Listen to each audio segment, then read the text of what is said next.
Hello friends. आज की video में आपको बताने जा रही हूँ मैं मलेशिया का टूर था, मेरा सेमिनार था और भगवान की इंडिकेशन को मैंने कैसे रिलेट करा और कैसे अपने टूर को अंजाम दिया, टूर को किया है। तो उसी से आज मैं डॉक्टर न्यू अग्रवाल खुशी की पाठशाला में आपका बहुत बहुत स्वागत करती हूँ। मैं मलेशिया सेमिनार अटेंड करके आई इंटरनेशनल, जो कि मैंने कभी नेशनल नेशनल भी सेमिनार अटेंड नहीं किया, कभी पेपर प्रेजेंट नहीं किया और डायरेक्ट इंटरनेशनल दिया। तो वो मैंने कैसे भगवान के इंडिकेशन को समझा और उसको फॉलो करा, मलेशिया टूर होके आई। तो ये बात है 15 अप्रैल 2018 की। मैं मेड कॉलेज की ma'am doctor Renu Saraswat ma'am के साथ देवबंद प्रैक्टिकल एग्जाम लेने गई थी। तो सुबह 10 बजे, 9 या 9:30, 10 बजे का टाइम था, 9 बजे का टाइम था एटलीस्ट। हम रास्ते में थे तो मैम ने मुझे ऐसे ही बताया बातों बातों में कि एक मलेशिया सेमिनार होने जा रही है और मैं जा रही हूँ। मैं लास्ट ईयर भी गई थी सिंगापुर। तो उन्होंने कहा कि शायद अब पेपर सबमिशन की डेट शायद निकल गई है, मेरे को कंफर्म नहीं है, मैं बता दूंगी। तो मैंने मैम से पूछा, मैम कितना खर्चा है कम से कम? तो बोली 75 तो डिपॉजिट वहाँ करने ही करने हैं, बाकी 20-25 आपको अपना आप चाहिए भी वहाँ खर्चा करने को, जितना भी आप कर सकते हो। ठीक है, अब जाने की इच्छा तो बहुत थी, लेकिन अब क्या हुआ, 15 अप्रैल 2018 को सुबह 9:30-10 बजे की बात थी। 15 तारीख को ही रात को 6 बजे मैंने अकाउंट में देखा, मेरे 1 लाख रुपए आ गए। और ये 1 लाख रुपया मैं 3 साल से अपने, जो मैं पहले बागपत जॉब करती थी, वहां का पीएफ अप्लाई करी थी 3 साल से। सुबह मुझे एकदम मलेशिया टूर का पता लगा। शाम को 6 बजे मैंने एकदम मैसेज देखा, मेरे अकाउंट में 1 लाख। और ये तो भगवान का इंडिकेशन हो गया कि तुम मलेशिया टूर जाओ।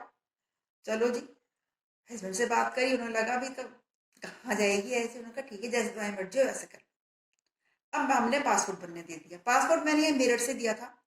तो सबने ये कहा कि तुमने मेरठ से दिया है, तुम्हारा तो आने का नहीं है। मुझे, मेरे पास 20 दिन का टाइम था, जो मुझे अपनी फीस भी सबमिट करनी थी जाने के लिए, लास्ट डेट जो थी, तभी मैं पेपर अपना सबमिट करवाती। तो उन्होंने कहा कि मैंने तो गाजियाबाद से तो नहीं, कि मैंने मेरठ से, क्या आएगा तो ठीक है, नहीं आएगा तो ठीक है, आएगा तो टिकट बुक करा दूंगी, नहीं आएगा तो ठीक है। लेकिन आप बिलीव नहीं करोगे, विद इन 15 डेज मेरठ से मैंने पासपोर्ट अप्लाई किया और मेरा घर पे पासपोर्ट आ गया विद इन 15 डेज।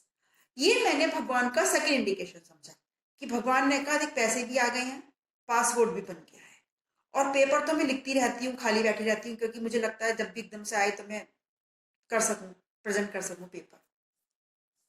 अब दो इंडिकेशन दे दी थे भगवान ने। सबसे ज्यादा मैं पैसे की जरूरत होती है कुछ भी काम के लिए, हो सकता था, मैंने नहीं सोचा, भगवान ने पैसा मेरा इसलिए रख रखा था। और मेरा पासपोर्ट भी बन गया। बस मैंने अपना टिकट बुक करा दिया।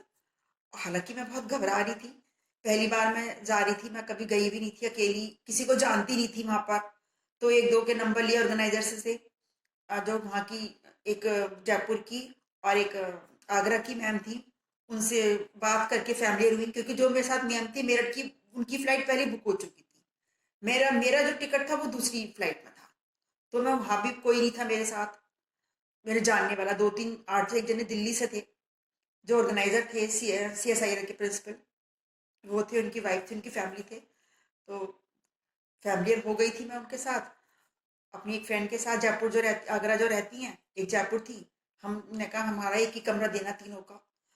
तो इतना अच्छा लगा कि भगवान के एक के बाद एक इंडिकेशन से मैंने ऐसे मलेशिया का टूर अपना लॉक किया। और ओके, पहली बार इंटरनेशनल करा। सब में हम इंटरनेशनल सेमिनार अटेंड करते हैं, वो भी अपने पेपर, तो एक अलग ही फैक्ट पड़ता है। उसके बाद तो मैंने 3-4 इंटरनेशनल सेमिनार अटेंड किए। अटेंड करने के करवाते, प्रेजेंट किए, पेपर प्रेजेंट किए, क्योंकि उसके नंबर होते हैं पेपर प्रेजेंट के। अटेंड के तो इतना वैल्यू नहीं होती है जितना पेपर प्रेजेंट की। एक कॉन्फिडेंस भी आता है हमने कुछ किया। तो उसी की आप कुछ पिक्चर्स देखिए कि आपको ये कैसी लगी। उसी के मैं आपको कुछ मेमोरीज दिखा रही हूँ अपनी मलेशिया टूर की, कैसी लगी। आप इसको शेयर और सब्सक्राइब भी कीजिएगा, और कमेंट में लिख के बताइए कि आपको किसी के साथ कुछ भी ऐसा घटना हो जो भगवान का इंडिकेशन समझ के जिसने किया हो, तो मुझे फोन करके या मुझे व्हाट्सएप पर जरूर बताइए, जिससे मैं आपका आपका जो शेयर कर सकूं, आपका अनुभव भी शेयर कर सकूं। तो आप मुझे जरूर बताइए, क्योंकि मेरा तो ये, मतलब मेरी लाइफ में तो ये किताब सी बन गई है कि मैं एकदम इंडिकेशन भगवान के समझ जाती हूँ। इसी के साथ मैं आपको वो दिखाने से पहले एक छोटा सा इंडिकेशन और बताना चाहती हूँ गॉड का, कि मैं कैसे समझती हूँ।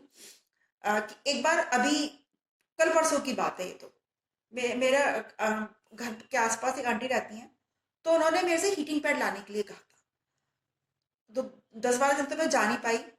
अब मैं उनको हीटिंग पैड दे के आई, तो आंटी को मैं दे आई heating pad, electric heating pad था। तो उन्होंने वो ऑन ऑफ करके देखा, तो वो बहुत टाइट चल रहा था। तो बोली बेटा ये तो बहुत टाइट चल रहा है, मैं तो बहुत बूढ़ी हूँ, मैं तो इसे कर नहीं पाऊंगी, इसे चेंज कर पाऊँ। मैंने कहा ठीक है आंटी मैं चेंज कर लाती हूँ। तो उन्होंने उसके साथ मुझे एक वारंटी कार्ड दिया था 1 साल का, जिसमें रुपए भी लिखे थे 750 रुपये, जिससे वो संभाल के रख सके।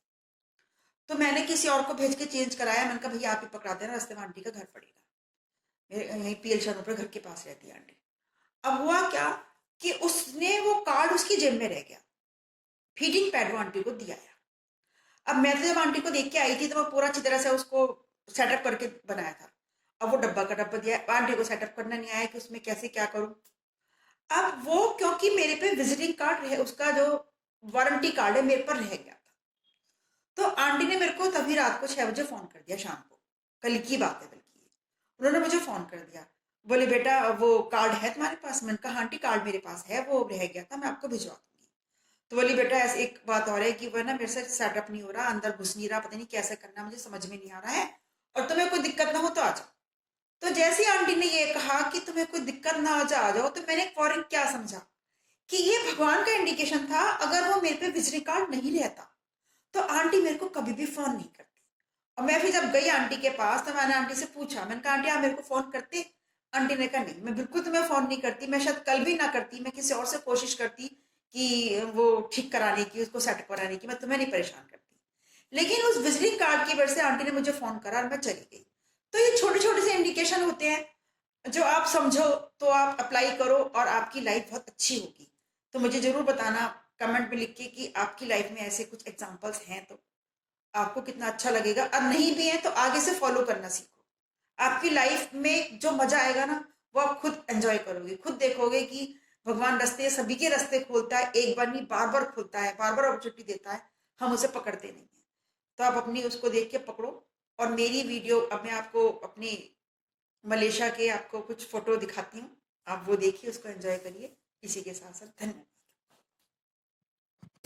के बादलों पे चढ़ के वक्त का गिरेबा पकड़ के पूछना है जीत का पता, जीत का पता। तेरी कोशिशें ही कामयाब होगी जब तेरी ये जिद आग होगी, फूंक देगी ना उम्मीदियां, ना उम्मीदियां। कर हर